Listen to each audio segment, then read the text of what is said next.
इस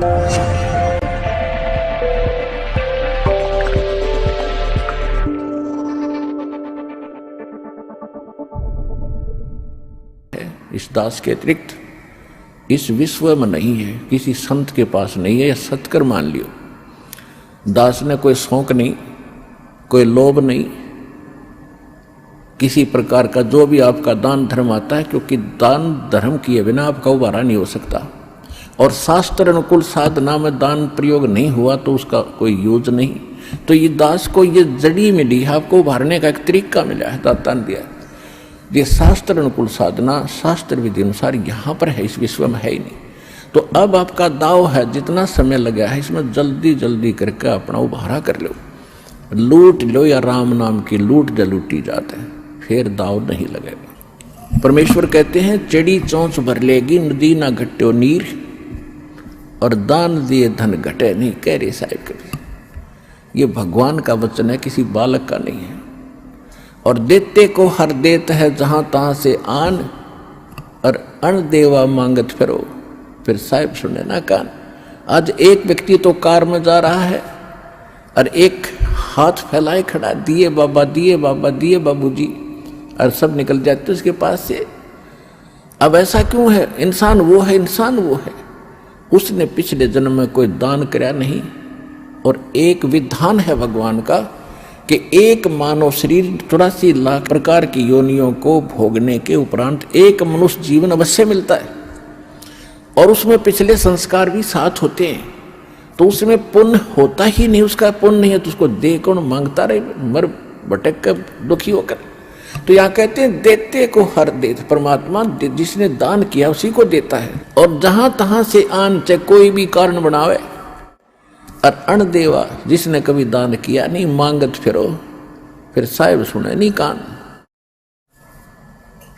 तो यहां जो दान आप करते हो, एक का 1000 आपको बेनिफिट होगा, 1000 गुना समझ लो, ये सत्कर मान लेना।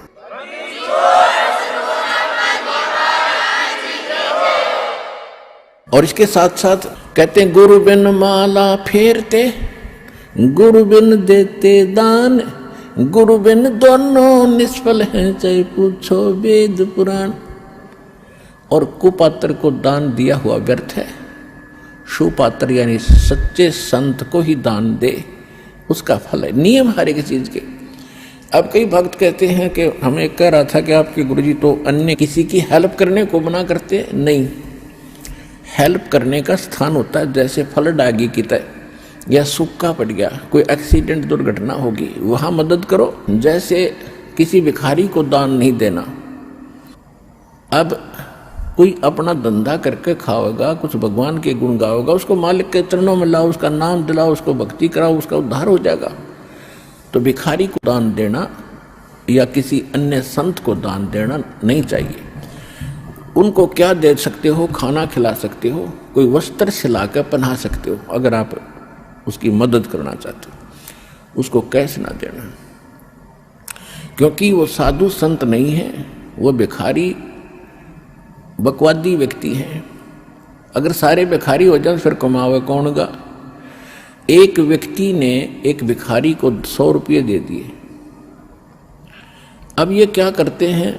सारी बकवाद करते हैं, शराब ये पीवें, मांस ये खावें, क्यों फ्री का मिल रहा है। और फिर सबके गधे बनेंगे, किसी कुत्ते बनेंगे, वो संस्कार और बढ़ेगा, वो वापस देना पड़ेगा। कोई वैसे थोड़ा किसी से ले लिया वो देना नहीं। कहते तुमने उस दरगाह का मैल नहीं देखा, और धर्मराज के तिल तिल का लेखा। 100 रुपये दे दिए। पहले वो पौवा पीता था शराब का, उस दिन एकदम अच्छा दाव लग गया, उसने आधा पिया। अब शराब पी कर रोज पत्नी ने कूटा, बच्चों ने कूटा, पिटाई करता था, वो दुखी थे। उस दिन आधा पी लिया, ज़्यादा दिमाग खराब हो गया उसका, परिवार की पिटाई करती, उसकी पत्नी उसको सारे बच्चों को लेकर कुएं में गिर कर मर गई। आपके 100 रुपये के दान ने एक परिवार उजाड़ दिया। आपको भी पाप लग गया, क्योंकि आप उसके भागी बने। तो क्या फायदा दिया उस दान में? गुरु बिन माला फेरते, गुरु बिन देते दान, गुरु बिन दोनों निष्फल हैं, चाहे पूछो वेद पुराण। अब जैसे द्रौपदी ने एक अंधे महात्मा को एक कपड़ा दिया था 9 इंच बाई 3 फुट 4 फुट, एक छोटे सी टुकड़ा अपनी साड़ी से पाड़ कर, वैसे उसको दान करने में सारी साड़ी उसकी खराब हो गई थी, लेकिन महात्मा को केवल एक इतना साइज मिला था। और वो स्वयं परमात्मा थे, क्योंकि ये अपनी आत्मा के साथ फिरते हैं और पहले आने वाले किसी संकट से बचाने के लिए पहले लीला करते हैं। भले ही उन्होंने नाम नहीं ले रखा था, फिर भी दान जो सुपात्र को दे दिया जाता है, कोई अच्छे साधु संत को, उसका भी फल मिलता है, लेकिन मोक्ष नहीं हो सकता उससे। तो छोटे मोटे संकट निवारण भी परम संत से ही होते हैं, वो परमात्मा स्वयं ही लीला करता है उस संत की। इसलिए साधु संतों की आज तक महिमा बनी रही, वो स्वयं कर जाता था 2-4 जगह, और फिर सब किन्न टूक में ले जाते जो लाल कपड़े पहन के फिरते थे कि ये साधु एक जैसे ही होंगे, क्योंकि वो भी साधु भी तो उसी की आत्मा है भगवान की, जो उनके लिए तड़फ रहे लेकिन रास्ता मिल नहीं रहा, बताते हैं तो वो मान नहीं रहे, तो बच्चे हैं उसके।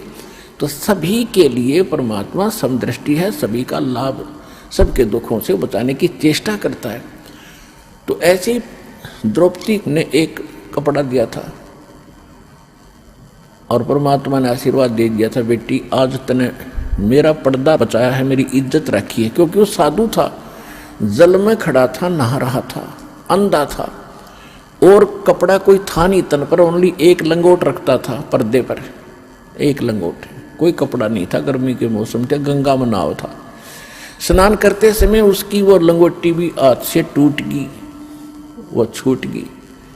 वो निवस्त्र नंगा खड़ा था दरिया में, और उससे थोड़ी सी दूरी पर जिधर से जल आ रहा था, ऊपर की साइड में एक जनाना घाट बना हुआ था बहनों के नहाने का, और राजा द्रुपद ने वो जनाना घाट दरिया पर गंगा पर बनवा रखा था। अपनी नगरी से थोड़ी सी दूरी पर वह बह रही थी गंगा। वहां पर द्रौपदी, उस राजा द्रुपद की लड़की, रोज स्नान करने जाती थी अपनी सैकड़ों सहेलियों के साथ। जब, और वो पुण्यात्मा थी, जब उसने देखा साधु संत महात्मा स्नान कर रहा है, तो उसने सोचा कि महात्मा से बात करेंगे सुबह सुबह, बड़े सौभाग्य हमारा, संत के दर्शन हुए। कहते हैं साधु दर्शन राम का मुख पर बसे सुहाग, और दर्श उन्हीं को होत है जिनके पूर्ण भाग। साधु दर्शन राम का साहिब आवे याद, और लेखे में वही समय बाकी का समय बर्बाद। फिर उसने सोचा कि संत नहा रहे हैं, मैं भी नहा लेती हूँ, फिर स्वच्छ होकर बात करेंगे। वो स्नान करके आधा घंटा में बाहर आई घाट से, क्या देखा कि महात्मा तो फिर भी जल में ही खड़े हैं। वो बाहर इसलिए नहीं आए कि मैं अंधा हूँ और निवस्त्र हो गया, नंगा, और लड़कियां की आवाज़ सुनने लगी। तो पहले इतने पानी में था और गहरे में चला गया, इतने में कि कहीं बहन बेटियों के सामने मैं निवस्त्र नजर ना आऊं, शर्म का मारा। अब वो कुछ नहा नहीं रहा था, वो ऐसे हाथ मार रहा था, वो सोच रहा था कोई कपड़ा बहता हुआ आ जाए, मैं लपेट कर बाहर निकलूं। द्रौपदी ने देखा आधा घंटा हो गया, संत नहा नहीं रहा, कुछ खोज रहा है। फिर उसने देखा अपने ध्यान से कि महात्मा तो निवस्त्र है, और ये वस्त्र बिना आवेगा नहीं, बाहर कोई वस्त्र पटड़ी पे है नहीं, ये सारा दिन खड़ा रहेगा, रात को निकलेगा, गल जाएगा भूखा प्यासा। तो लड़की ने आओ देखा ना ताओ अपनी साड़ी पाड़ी। राजा की लड़की की कितनी कॉस्टली साड़ी होती है, कीमती साड़ी, कपड़ा होगा ये विचार कर लेना। और उसने उस इतनी कीमती साड़ी और संत के लिए पाड़ कर डाल दी। एक लकीर, एक बिल हाथ की, यानी 9 इंच लगभग, कोपीन आकार की, और पाड़ के और 3 फुट चौड़ी लंबी पानी में डाल दी।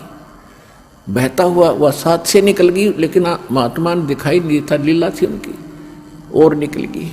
7-8 बार ऐसी साड़ी पाड़ पाड़ के, एक बिलांत यानी 9-9 इंच 7-8 बार पाड़ के डाल दी, लेकिन साधु के हाथ नहीं लगी, वो साइड से निकल जाती थी, उसको दिखाई नहीं देता था। तो यह लीला भी भगवान कर रहे थे कि इसके कर्म बनाऊं, इसके कर्म बने, या इसका एक कैर टूटेगा, वो बचे क्यों करे इस बेटी का। अब देखो पुण्यात्मा, लोभ लालच करे तो ऐसा करे, बेईमाना करे तो ऐसा करे। उसके साथ और भी सहेली थी, नौकरानियां थी।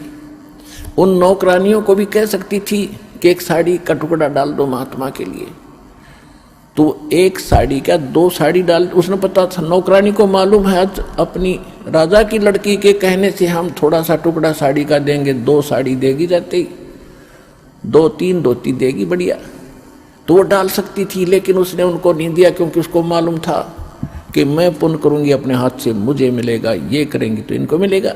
इतना अध्यात्म ज्ञान उन बच्चों को उसमें दिया जाता था।